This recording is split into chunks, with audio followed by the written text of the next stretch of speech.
بھارت کی جارحانہ پالیسیز کو ہر کوئی برداشت نہیں کرتا، بلکہ کوئی بھی برداشت نہیں کرتا. اب تو مودی گورنمنٹ کے خلاف ان کی اپنے ملک سے ہی اس طرح سے آوازیں اٹھنا شروع ہو چکی ہیں. میم یہ اب نہیں اٹھ رہی، یہ ہمیشہ آوازیں سے اب تو بہت عرصے سے سپیڈ اٹھ بڑھ رہی. گئی ہے، اب سپیڈ بڑھ گئی ہے. 1980s جو ہے وہ خالستان موومنٹ کی افیکٹولی پیک تھی. 70s 80s کے اندر اندرا مودی کی اساسینیشن بھی، اور ایون انڈیا میں اس کے بعد بھی دیگر بھی بہت سارے اس کے اندر ایونٹس ہوئے. سب سے پہلے تو جو بھی آپ نے جس خط کا تذکرہ کیا ذرا اس کو واضح کر لیں. جب پرسیکیوشن سکھوں کی انڈین پنجاب میں زیادہ ہونی شروع ہو گئی تو بہت سارے سکھ جو ہیں وہ بھارت سے چھوڑ کے کینیڈا، آسٹریلیا، UK مقیم ہو گئے. ان میں سے بہت بڑی پاپولیشن کینیڈا میں رہتی ہے، اس حد تک کہ آپ کو یاد ہوگا اب سے کچھ عرصہ پہلے تک کینیڈا کے پرائم منسٹر بھی ایک سکھ کینڈیڈیٹ تھے جو کہ جسٹن ٹروڈو کے خلاف کینیڈین پرائم منسٹر کے کینڈیڈیٹ بھی رہے.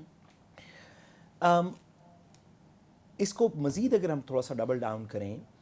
تو اتنی زیادہ یہ پاپولیشن سکھوں کی کینیڈا میں جو بھارت سے خالستان کی ریلیٹڈ پرسیکیوشن میں چھوڑ کے گئے وہ کینیڈا میں رہتی ہے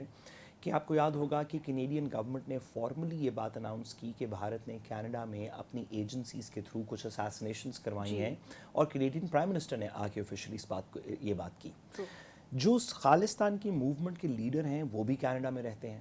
اب سے کچھ عرصہ پہلے جب یہ افواہ سی چل پڑی کہ شاید کینیڈا کے اندر وہ پروٹیکٹڈ نہ ہوں یا سیف نہ ہوں کیونکہ کینیڈا میں بھارت کی ایجنسیز اللیگلی طور پہ اساسینیشنز کر رہی تھیں، جس کا کینیڈین پرائم منسٹر نے بات کی،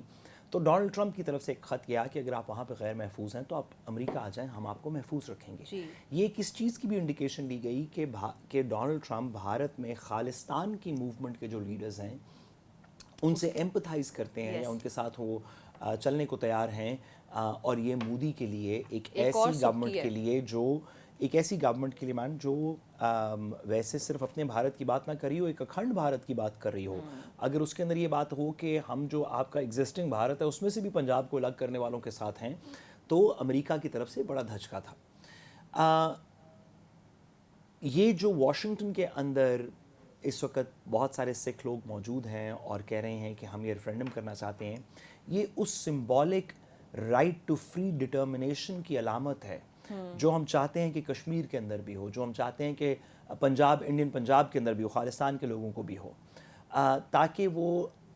آنیسٹلی ڈٹرمن کر سکیں. صرف یہ وہاں پہ نہیں ہو، ہم چاہتے ہیں کہ یہ سری نگر میں ہو، یہ لدھیانہ میں، امرتسر میں ہو یہ والا ریفرینڈم، تاکہ ہمارے سکھ بھائی یہ ڈٹرمن کر سکیں کہ کیا وہ مودی کے فیشسٹ انڈیا کے ساتھ رہنا چاہتے ہیں یا وہ حق خود ارادیت کے تھرو اپنی سیلف گورنمنٹ کسی طریقے میں چاہتے ہیں. یہ افیکٹولی اس کی بیس کے اوپر